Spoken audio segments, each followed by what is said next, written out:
મિત્રો હવે આવી ગયા અમે માધવપુર દરિયે.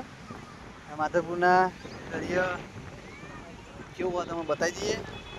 તો માધવપુરનો દરિયો, માધવપુરના દરિયામાં પાછળ મોજા તો ડબ્બર આવી પાછળ, અને જો મસ્ત છે નજારો, માધવપુરનો નજારો દેખો.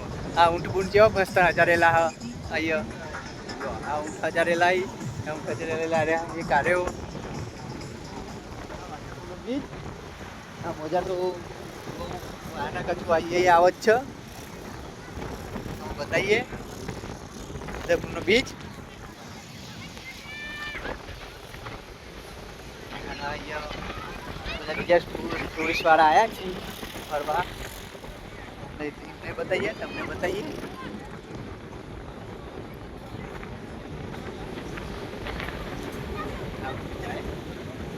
કેવું મસ્ત સજાડેલો. અને અંદર બેસવાનું ફરવા માટે મોટા ઘોડો પણ છે.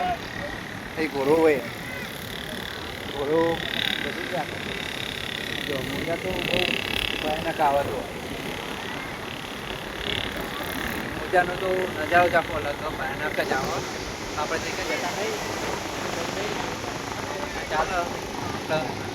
અને તમને આગલા બ્લોકમાં પછી બીજું બતાવશું. હાલ માધવપુરનો દરિયો દેખાડ્યો અને આમાં અમે થોડું ફરીએ, મસ્તી કરી લઈએ. આગલા બ્લોકમાં મળીએ ભાઈ. બોલો જય માતા.